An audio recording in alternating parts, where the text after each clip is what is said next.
Hi, welcome to In Three Nerds We Trust, a real estate adjacent web series and podcast. Introducing your three nerdy hosts. Jennifer Higgins. She enjoys nerding out in the form of researching what motivates people, showing homes with the express intention of petting dogs, helping her clients buy or sell homes, and growing her office at California Life Properties, of which she is a managing partner.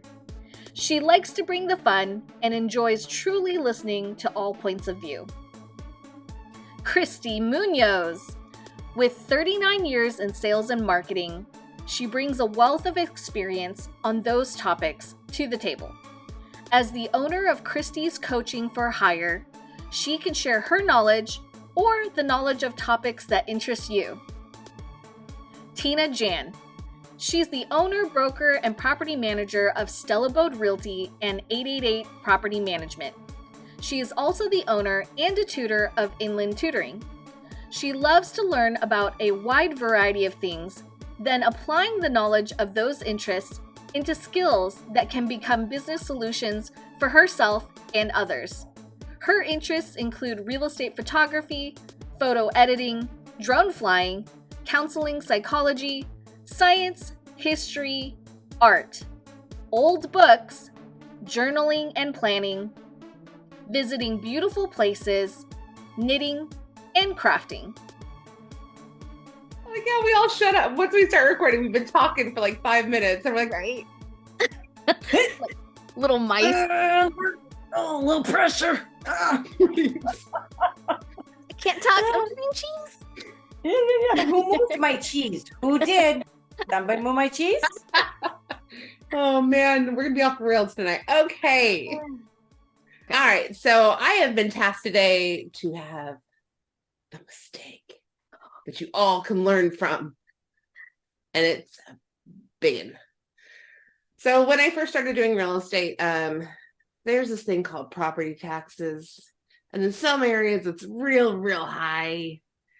And I had a client, and they were probably literally my first client that ever shopped in a high tax area. And we got into escrow, and they were super excited. And then I learned about property taxes. Ooh. And this client's property taxes per month were about $750, which made them not qualify. So at that point, I had to do the mea culpa of, I really apologize.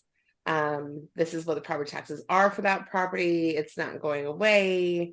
This is what the payment will be. And I totally understand if you want to cancel. So we canceled. But not only did we cancel, I had to call the listing agent, who, mind you, was somebody who's been doing it for, 20, 30 years, broker of a company, who proceeded to tear me a new one about, you should have known this. How dare you not pull that before you ever wrote an offer? It was pretty scathing. And I think that sometimes when it's scathing like that, you learn it pretty strongly. Mm-hmm. But there was kind of a gold at the end of the rainbow. The property went into escrow about 4 more times and fell out 4 more times. It proceeded to be reduced and reduced. My clients were still looking. And by the time that home had gone down almost $100,000, it now fit their budget, and they knew about the taxes. And so we ended up going back into escrow as the first and the fifth escrow for this property. And it worked out. And they're still in the home to this day. So that's my find out, if you're looking into real estate, exactly what your taxes are before you ever make an offer speech about what to learn the easier way and not the Jen Higgins way about real estate. That's awesome. That's awesome. I love how it, you rounded out and still got it in the end. That's really cool. Amazingly. But I also took it to heart, that broker didn't have to be like that. Mm-hmm. We all start somewhere, and it can be a learning curve, or it can be, a better all around if we all just help each other learn instead of 100%. I say that all the time, because really we all started somewhere. We Yeah. didn't know what we know today. Mhm. If we didn't have really great mentors or guideposts to help us along the way, we would still be back at the beginning of the race trying to still figure things out. And sometimes the only way to 1000% learn something is to learn from your mistakes. Fail forward. Yep. Yeah, nice Mhm. job, Miss Higgins, on that mistake. Mhm. Speaking of mistakes and different mindsets, welcome into Three Nerds We Trust. 3 nerds. Three nerds. 3 nerds. And for our topic today, we are talking about the scarcity and the abundance mindset. Christy Munoz, you started with third place, or is that the thing for in Three Nerds We Trust? 3 nerds. Oh, listen, I'm going to be in third place because y'all are brilliant. I just come along for the heck of it, right? You bring all the Untrue. facts and all the experience. Oh, I'm sure. It's called happy. age. Oh my gosh. I'm happy you're here to share the wealth. Yeah. Thank you. I'm glad to be here. So do you want to start us off, Christy? I would love to. So let's start with a little bit of some of the research that I was doing on this because I'm a real positive person. However, I did need to research the other side because if you don't know, you don't know. And that's what we're here to do, is to expose both sides and learn from it, correct? So I was doing some research, and the scarcity mindset to me was it was an aha for me. I learned a ton that it isn't necessarily just a mindset. It's sometimes the way that you are brought up. And I should have known that because we were very poor when I was younger, but you would have never known it. My parents didn't say, oh, we can't do that, we can't afford that. They would always figure out a way to do something similar, but maybe not the same experience. Like we went camping for vacation as opposed to going on vacation like other families did. And we went in the station wagon and made sandwiches and, did all of that. But in my mind, it wasn't scarcity. It was, we had an abundance of love and memories and opportunities. And however, I was listening to this gal talk about her issues with scarcity, and she literally could never get out of it. She was suffering from somewhat of depression, and that was brought on by scarcity. And I thought, I never knew that. So that was a huge aha to me. Did both of you know that could cause depression? Like that was like the biggest reason people are in depression?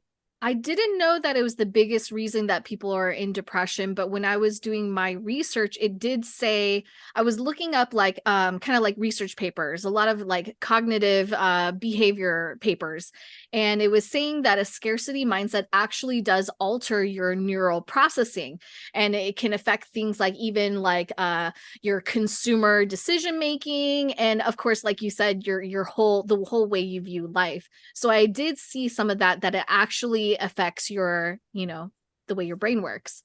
So I thought that was really interesting. Yeah.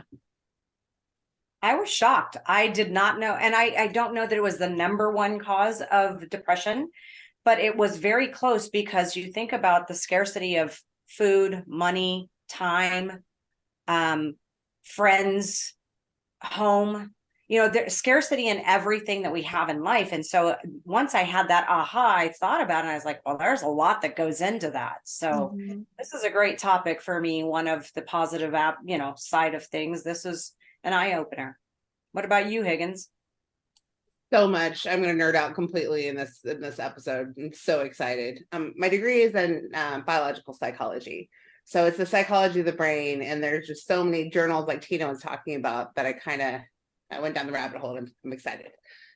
One of the first things is basically, the mind is everything what you think you become. So there was a research project about mindsets among young students.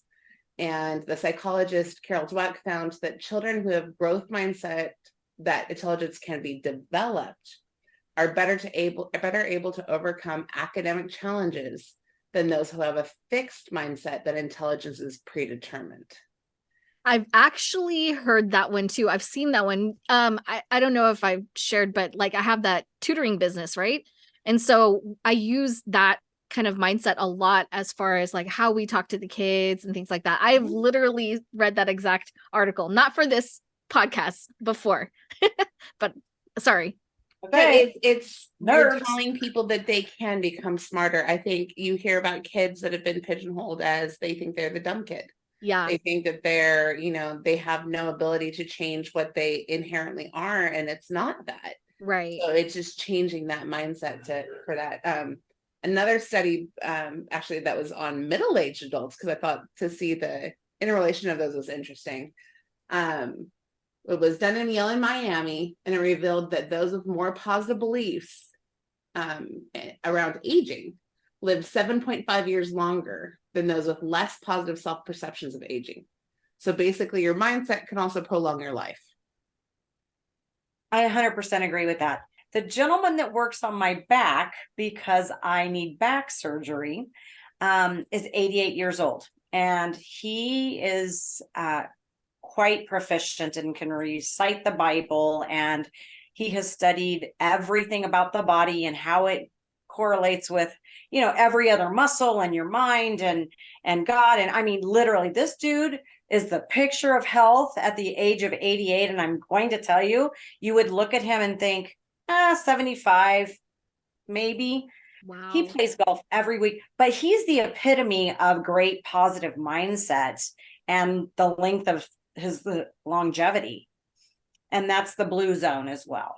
Right. Nice. Yeah. So maybe that's another show. We could talk about that blue zone. Oh, that would be very interesting. Yeah. Because I've been curious about it too. So yeah. We didn't really define what abundance mindset was or scarcity mindset was. Not in real estate terms, right? Like not in the way that we always talk about it in kind of a real estate. We're going in like deep diving into the research of it, but not an overall. Right. So should we? Okay. Should we start there? Yes. So a abundance mindset is when you believe there are plenty of resources for everyone. And a scarcity mindset is when you believe resources are limited. So a scarcity mindset, it can cause hyperfixation. You could focus on things like crazy, lead to short-term coping instead of long-term problem solving.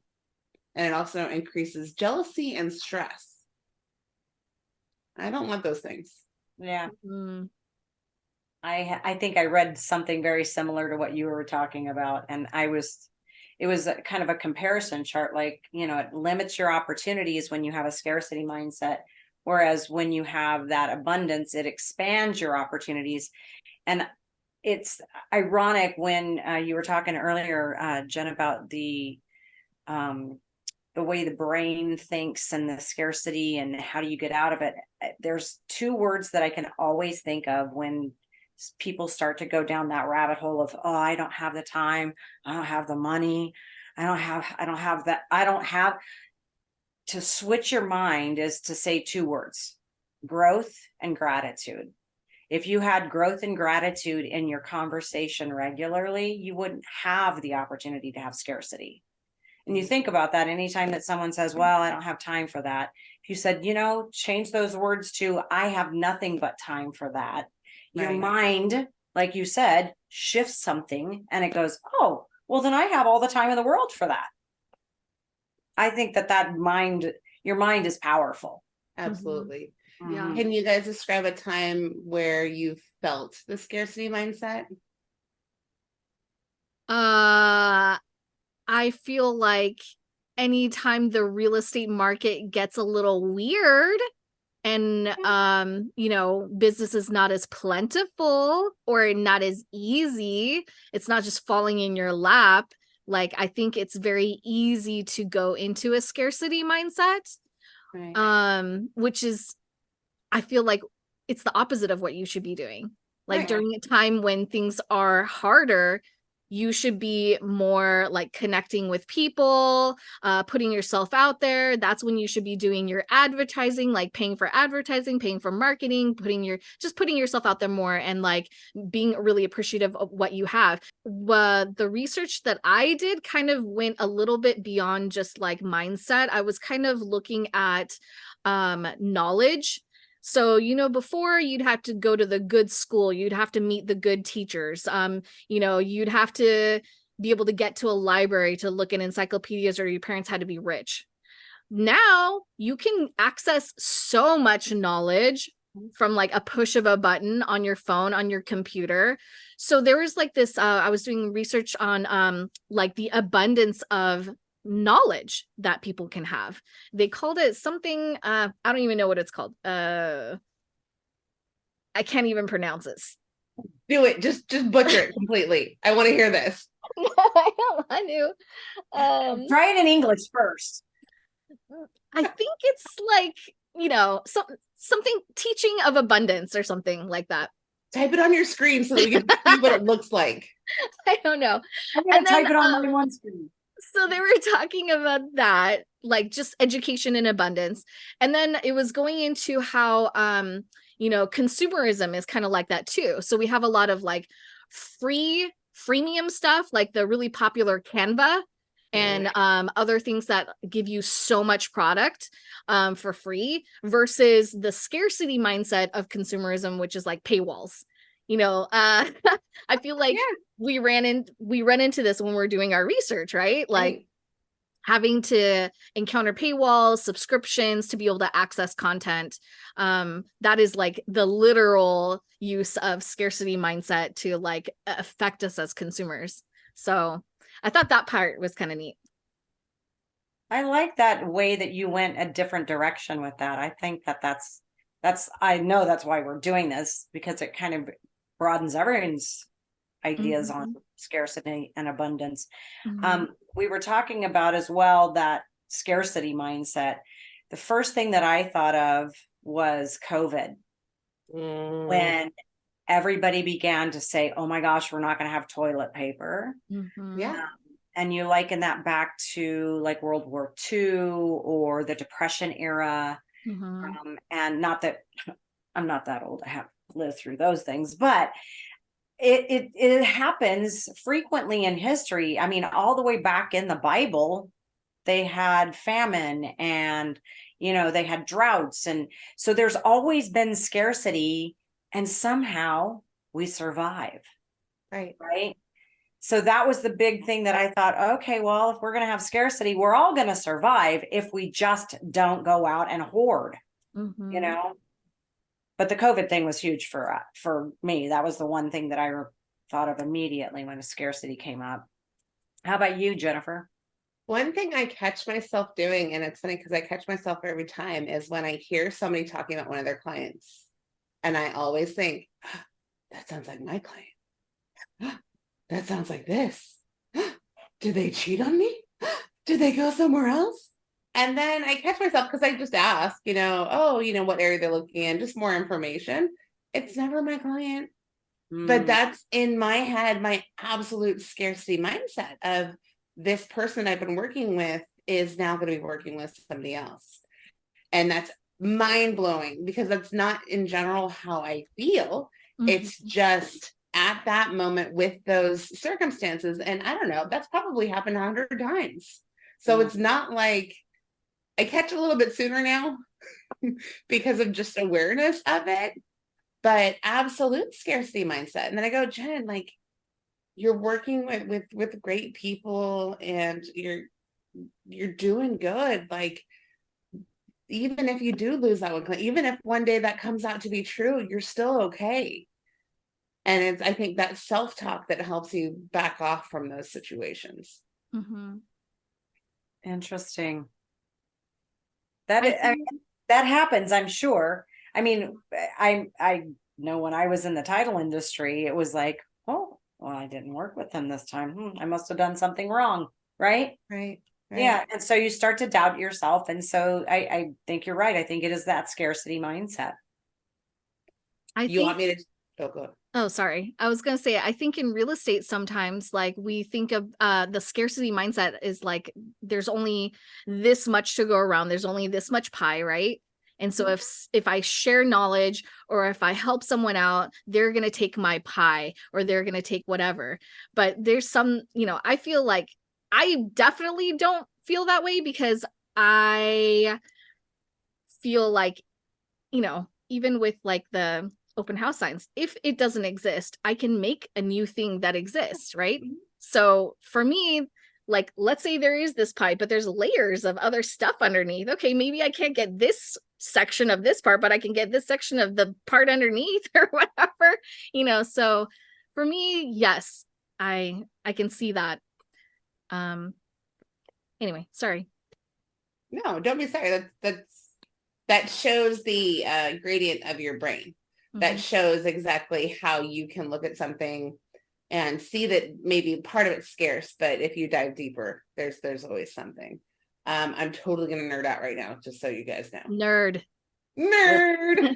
Okay, so this is the brain study that says neuroimaging results suggest that a scarcity mindset affects your neural mechanisms underlying your goal-directed decision making, and that the effects of the scarcity are largest when they're compared with previous situations when resources were abundant.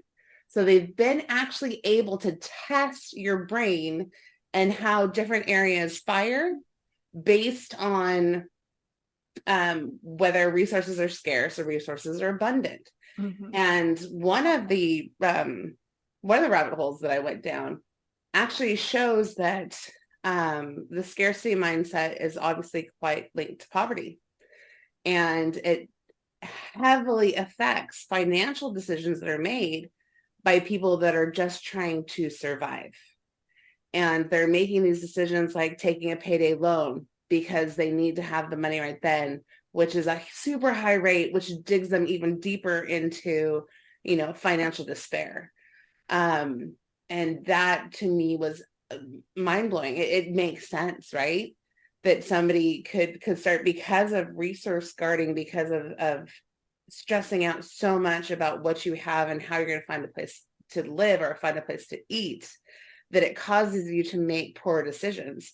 And they were saying that it actually affects people's IQs. They would be given the same test in a time of abundance. In India, there were sugar croppers. So half of the year they were, poor because they were developing their sugar. It was growing sugarcane. And during the second half of the year, they sold it all. And so they were flush. And they actually tested them during each of those times, the similar questions. And they found that their IQ was so much, their ability to make good financial decisions went down so low during the times that they were just without the resources. That really does cool. make sense though. Yeah. I think because you think about it, you close a transaction, right? And you're like, yeah, that was good, right? You're excited, you're ready to take on the world, but then when you have nothing in the pot, you do have a different way of looking at things. So that is so true. I mean, it just happens to be the sugarcane is the example.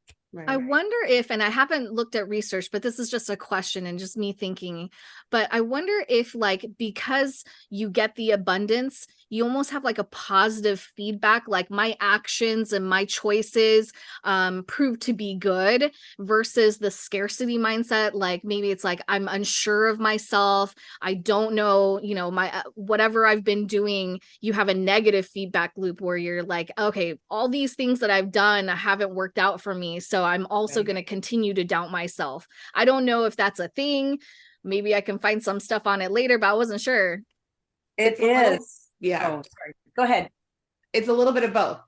So they were saying in different research that because you're so focused on doing that next thing, so much of your brain is focused on that. And there's really, your brain is an amazing thing. It can do a lot of stuff but it's still finite. So if you're truly putting focus on just trying to pay that car bill, then you're not planning on the next day of what activities that you can do to get more business. You have it's your brain is myriad, but your brain processes are finite. I was reading a story about a gal in Russia, and it kind of talks about this subject where she had 3 side hustles or 3 jobs. She worked for a tech company, and then she had a couple of side hustles. And she was very good at what she did, but she didn't make a lot of money because of where she lived and the circumstances. She was in Siberia, and then she moved to Moscow. And so she made a little bit more money, had an opportunity to have housing based on her job. But even though she started to make more money, she didn't understand that she had self-worth. And so those side hustles that she'd been doing, she was a translator and she made tchotchkes, was one of the other ones. She had the same pricing for 4 years on her translation service because she didn't value herself enough. She knew she was great at the technology thing. She started to make more money there, but she personally didn't think she was worthy of it. And so it was quite shocking to me to see that she was successful in one area, yet didn't have confidence in the other areas that truly were probably something that just came second nature to her. So it kind of touched on that. And I was just shocked that it was like, you think you're all or nothing, when in all actuality, in different pieces of your life, relationships, work, just at school, at what, you're different in every relationship, I think, or situation. At least that's what I've kind of read through. Is that possible with the brain waves of magic there, Miss Jen? The magic. The magical brain waves. I think that it was really interesting because, I was in college in the late 90s, and there's still so very little known about the brain. I think that was a little bit why I was so curious about it, and I love anything that I hear about it. One of the things they said too, so lacking the resources to satisfy one's needs has a profound effect on your decision making. So in an attempt to alleviate their financial situation, people who live in a circumstance of poverty often make decisions that, again, make their situation deteriorate. They take out loans at a higher interest rate, they save less, and they are more present biased. So in what they're thinking presently, in economic choice tasks. And then they participate more often in lotteries. So again, I think that's a hopeful thing of maybe if I win the lottery, I can start over.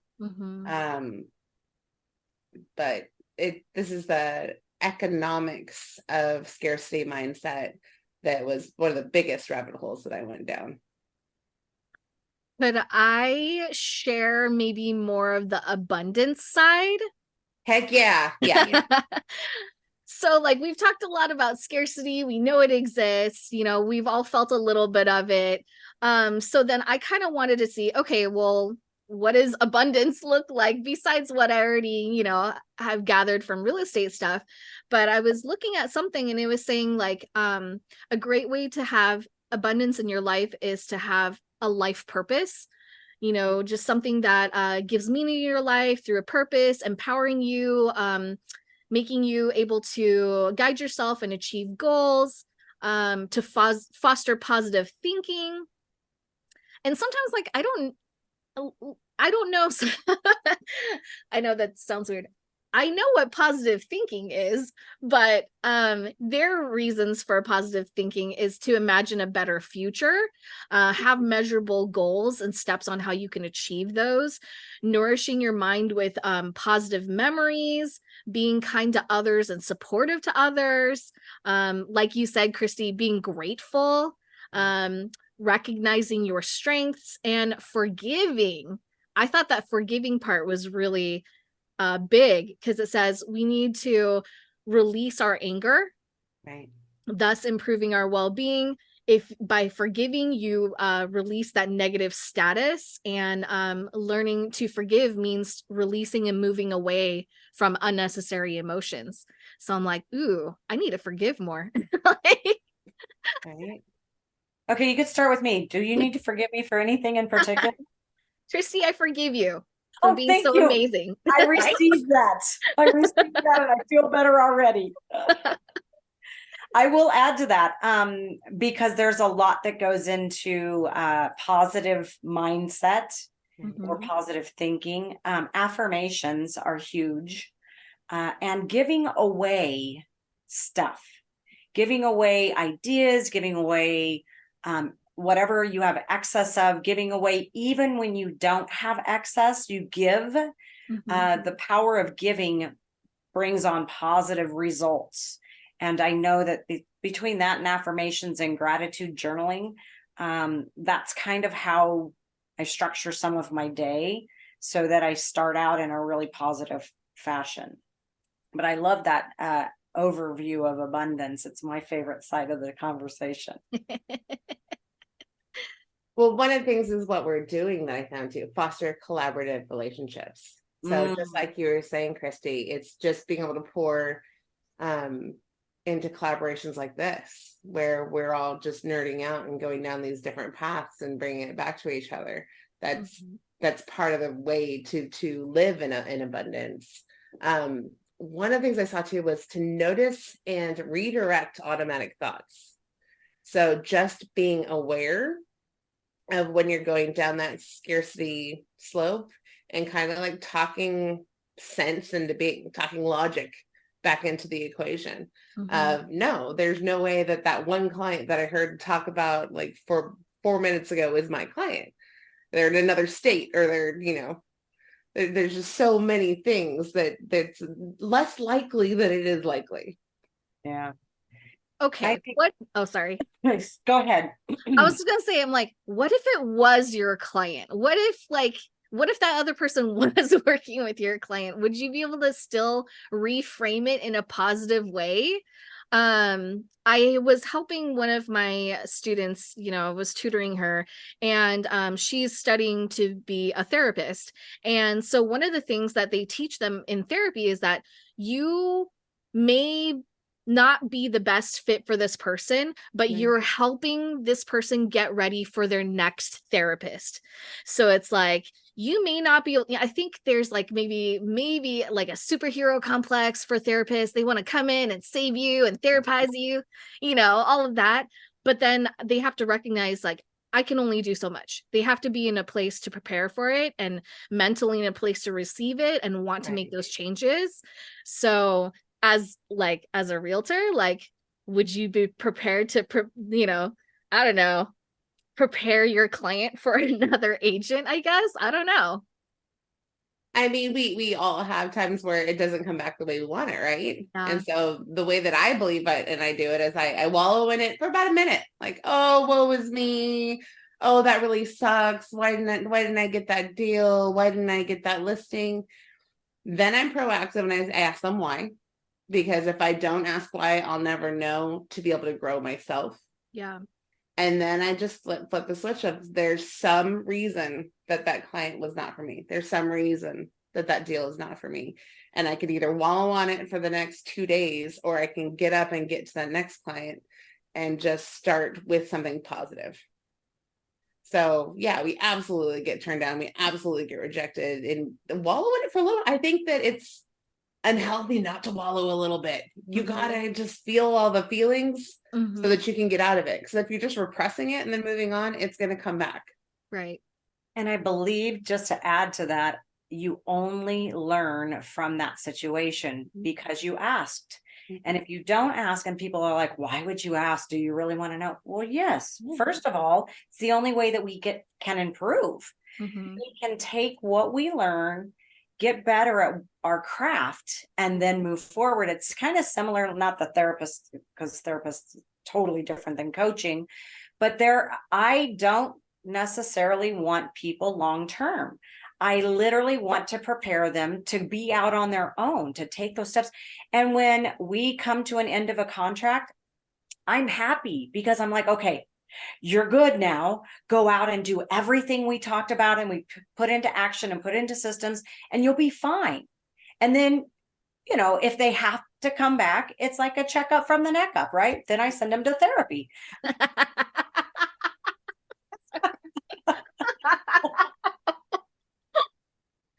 Okay. Sometimes, though, I will say there are certain people that I choose not to work with. Yeah. Because first of all, it will damage my mindset and my well-being to work with the wrong type of person. So having the ability, and I do have a referral partnership in the coaching world, that I figure out what personality they are, and if I can refer them to the right coach that would match their personality, then they both win. Right. I'm almost really curious what kind of person would not be a good fit for you. You don't have to answer that. That's just like popped in my head. I'm like, what does this person have to be like? Right. Whoa, That might have to be abundance.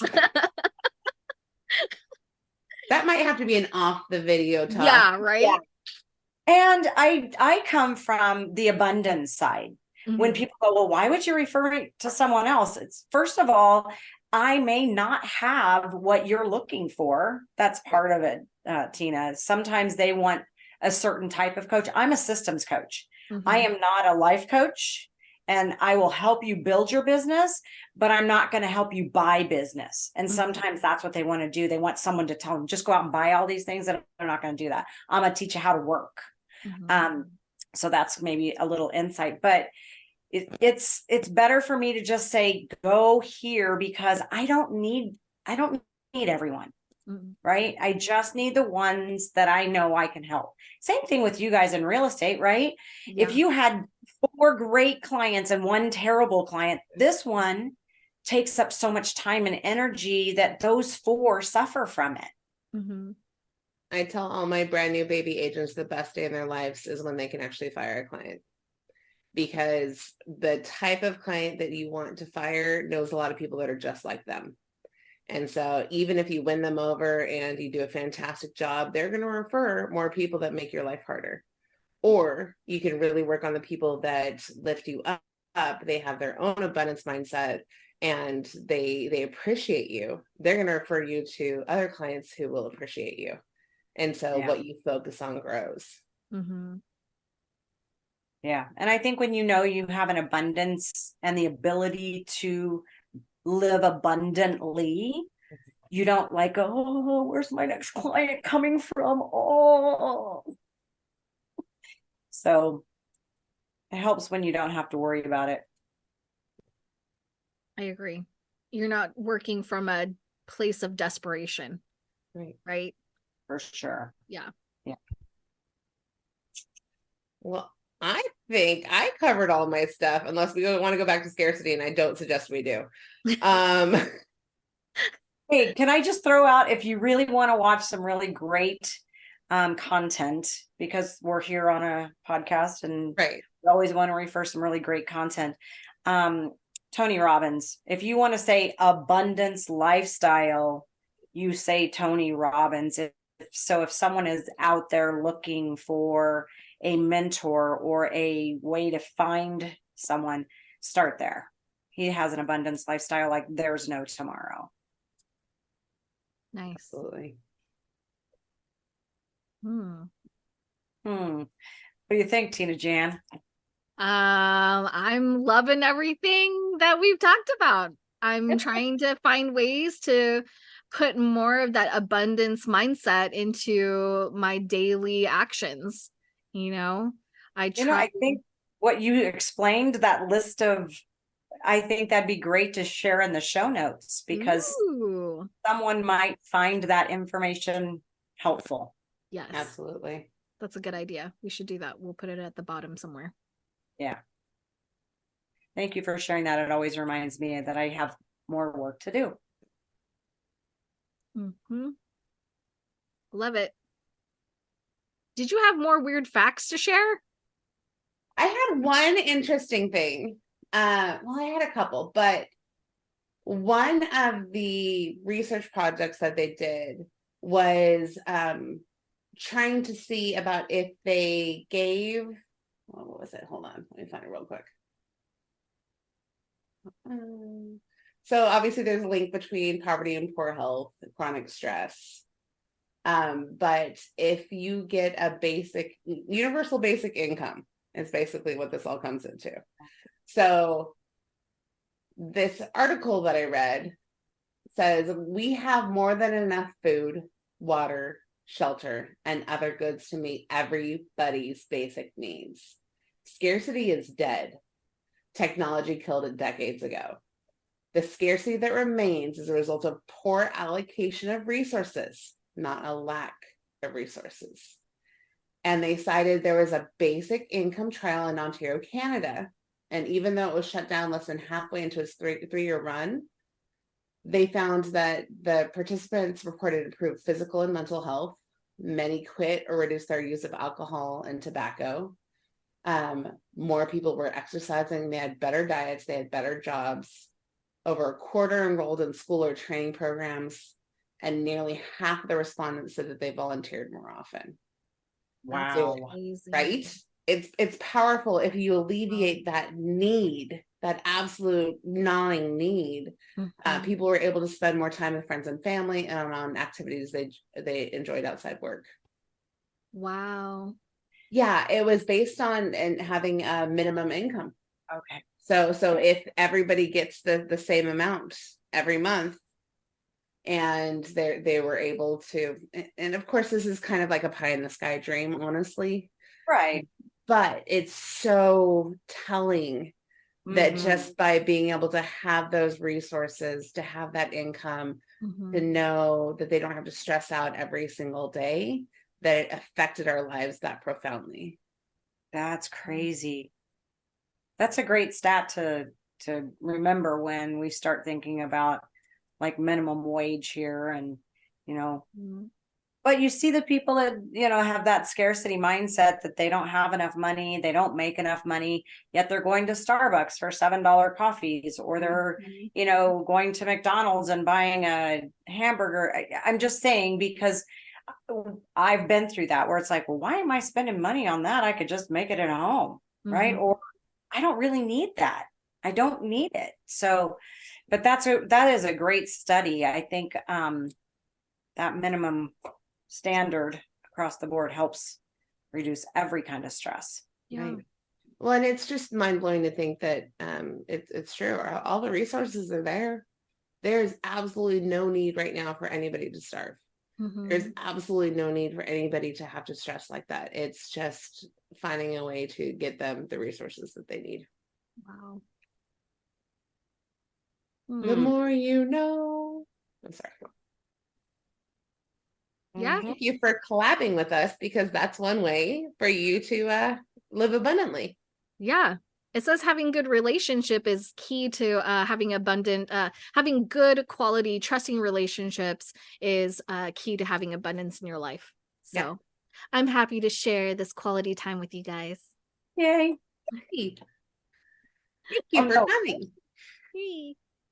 And love. And 3 nerds, that's us. I was so confused about your 3, and then I interrupted. Now it all makes sense. It all makes sense. I finally figured out how to use the 3, and I totally forgot about my Prezi. Oh, there you go. There you go. All right, Higgins, drop some brain, thing in there for us, because you're the big brain. I'm not the big brain. I gotta find my Prezi. Hold on. Although we do have Tina, she's got that big brain too. Yeah. Oh, I like it. I love it.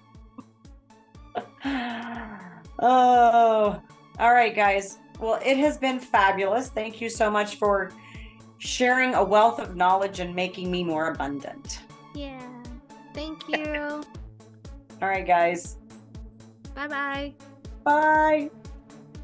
And that brings us to the end of another exciting episode of In 3 Nerds We Trust.